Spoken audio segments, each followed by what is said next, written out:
अब हम पढ़ेंगे the story of my life का चैप्टर 11। इस चैप्टर में हमें पता लगता है कि काफ़ी टाइम पास हो चुका है और अब ऑटम का टाइम है और जो हेलेन है वो अपने घर वापस आ चुकी है। साउदर्न होम इसलिए बोला गया है क्योंकि हेलेन नॉर्थ गई थी पर्किन इंस्टीट्यूशन में। अब जो उसका घर है वो साउथ में है, तो वापस वो अपने घर आ चुकी है। अब जब वो अपने घर आती है तो उसका जो हार्ट होता है, जो दिल होता है, वो किससे भरा होता है? हैप्पी मेमोरी से। उसे अपने दिन याद आते हैं जो उसने नॉर्थ में बिताए थे, जो उसने पर्किन इंस्टीट्यूशन में बिताए थे। वो दिन बहुत ही अच्छे थे, बहुत ही अच्छी मेमोरीज थी। वहाँ पे जो उसकी लाइफ थी, her life there was full of motion. तो वो बहुत ही हलचल होती थी उसकी लाइफ में, कुछ ना कुछ चलता रहता था, वो बिजी रहती थी, फुल ऑफ मोशन होती थी, कुछ ना कुछ होता ही रहता था। She spend the autumn months with her family at fern query. तो जो ऑटम के महीने थे, हेलेन ने अपनी फैमिली के साथ स्पेंड करे। कहाँ पे? फर्न क्वेरी में। फर्न क्वेरी क्या है? उनका समर कॉटेज है, उनका वहाँ पे घर है माउंटेन में, अबाउट 14 माइल्स फ्रॉम टस्कम्बिया। टस्कम्बिया में उनका घर है माउंटेन्स पे और टस्कम्बिया से वो 14 माइल्स दूर है। There were small rooms in the cottage. तो जो वो कॉटेज था, जो घर था, उसमें छोटे छोटे रूम्स थे जहाँ पे हेलेन अपनी फैमिली के साथ रहती थी। Round the house was a wide piazza.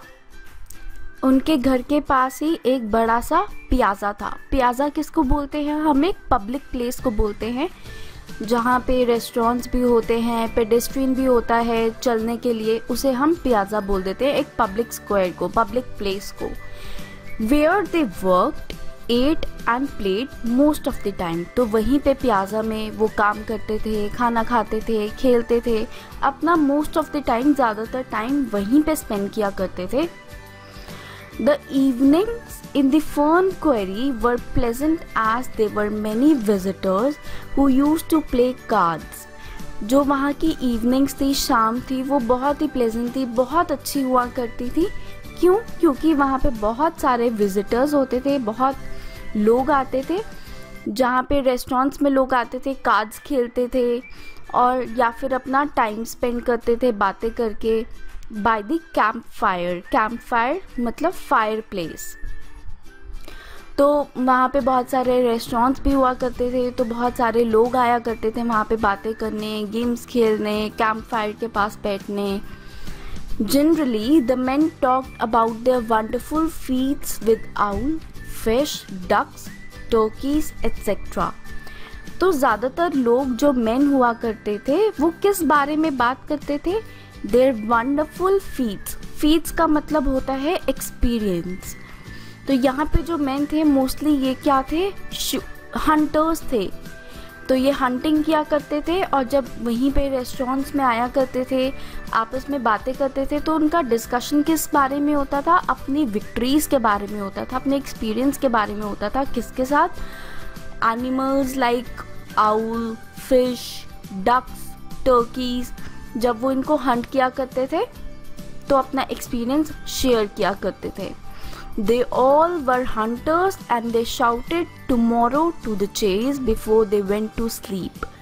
आगे हमें बताया जाता है ये जितने भी मेन थे ये सब हंटर्स थे, ये हंटिंग किया करते थे। And they shouted tomorrow to the chase. Chase का मतलब होता है पीछा करना। तो वो बोलते थे टुमारो टू द चेज मतलब कल एक और दिन है पीछा करने का, हंटिंग करने का, और उसके बाद वो सोने जाते थे।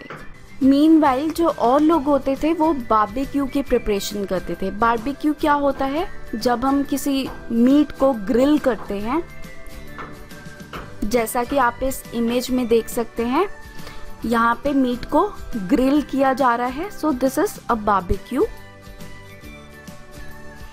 तो बाकी सब लोग बहुत ही ज़्यादा एक्साइटेड होके प्रिपरेशन करते थे और जब उनकी एक्साइटमेंट बिल्कुल हाइट्स पे पहुंच जाती थी, हाइट्स का मतलब है जब बहुत ज़्यादा उनकी एक्साइटमेंट बढ़ जाती थी, the hunters came back hot and weary with not a single kill. तो जो हंटर्स थे वो वापस आ जाते थे, हॉट मतलब गुस्से में, वेरी थके हुए, with not a single kill. With not a single kill का मतलब है एक भी हंट करके नहीं लाते थे एनिमल। और फिर वो बहुत ज़्यादा डिसअपॉइंट हो जाते थे, बहुत ज़्यादा निराश हो जाते थे, बट सून वो इस चीज़ को भूल जाते थे। कैसे भूलते थे? जब वो एक फीस्ट लेते थे। फीस्ट मतलब एक पार्टी करते थे, कुछ और एनिमल्स को वो रोस्ट कर लेते थे, बारबेक्यू कर लेते थे और उसे खाते थे। वो कौन से एनिमल्स थे? Wheel and roast pig. Wheel एक डोमेस्टिक एनिमल होता है और पिग को भी वो रोस्ट कर लेते थे और उसे खा लेते थे अपनी डिसअपॉइंटमेंट कम करने के लिए। आगे हमें बताया जाता है कि हेलेन के पास एक पोनी भी थी फर्न क्वेरी में, जिसका नाम उसने रखा था ब्लैक ब्यूटी। पोनी होता है female version of horse. Horse का जो फीमेल वर्जन उसको हम पोनी बोलते हैं। तो हेलेन की जो पोनी थी उसका उसने नाम रखा था black beauty and she often went riding on it. और वो कई बार उसकी सवारी भी किया करती थी। She enjoyed the time spent on riding. उसे राइडिंग करना बहुत अच्छा लगता था अपने हॉर्स के ऊपर और वो टाइम बहुत ज़्यादा इंजॉय भी किया करती थी। आगे हमें बताया जाता है कि माउंटेन्स के फुट पे, फुट मतलब उसके बेस पे बिल्कुल नीचे, माउंटेन के फुट पे there was a railroad which attracted children. तो वहाँ पे एक रेल पटरी थी जो बच्चों को बहुत ज़्यादा अट्रैक्ट करती थी, आकर्षित करती थी अपनी तरफ। क्यों अट्रैक्ट होते थे बच्चे? क्योंकि ट्रेन वहाँ से जाती थी आवाज़ करते हुए, बहुत तेज़ी से जब ट्रेन जाती है तो उसे हम बोलते हैं whizzing by. One day Mildred Helen की छोटी सिस्टर है। One day Mildred, Miss Sullivan and Helen lost their path. वो लोग वहाँ से जा रहे थे माउंटेन से और वो अपना रास्ता भटक जाते हैं। वो लोग फॉरेस्ट में होते हैं and wandered for hours to find it. Wandered का मतलब होता है इधर उधर घूमना। तो वो रास्ता अपना भूल जाते हैं माउंटेन्स और वुड्स में और इधर उधर काफ़ी घंटों तक घूमते रहते हैं अपना रास्ता ढूंढने के लिए। Suddenly Mildred saw a trestle. तो माइल्ड्रेड को सडनली एकदम से एक ट्रेसल दिखता है। ट्रेसल क्या होता है? एक सपोर्टिंग टावर होता है जो ब्रिज को सपोर्ट करता है।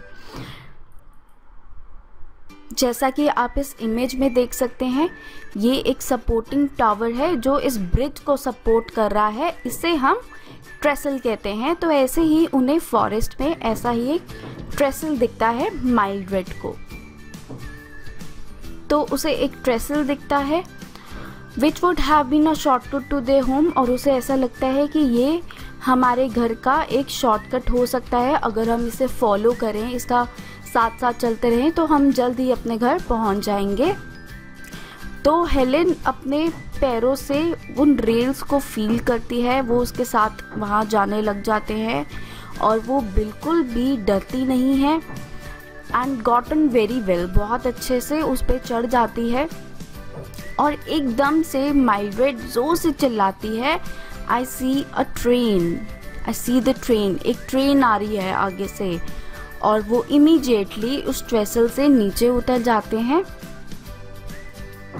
And the train rumbled by. Rumble का मतलब होता है नॉइज़, बहुत ज़्यादा नॉइज़। तो ट्रेन बहुत ज़्यादा नॉइज़ करते हुए वहाँ से निकल जाती है। It was a narrow escape, वो बहुत क्लोज एस्केप था। वो टाइम से दोनों जल्दी उतर गई, माइल्ड्रेड और हेलेन, और उन्हें कोई नुकसान नहीं हुआ। But she could not forget the experience. और हेलेन ये अपना एक्सपीरियंस कभी भूल नहीं पाई, किस तरीके से वो एक ट्रेसल पे चढ़ गए थे और उस पे जा रहे थे और इमीडिएटली वहाँ पे एक ट्रेन आ गई। हालांकि वो उतर गए और ट्रेन चली गई, उन्हें कोई नुकसान नहीं हुआ, पर ये एक्सपीरियंस बहुत ही अलग था हेलेन के लिए और ये एक्सपीरियंस वो कभी भी अपनी लाइफ में भूल नहीं पाई।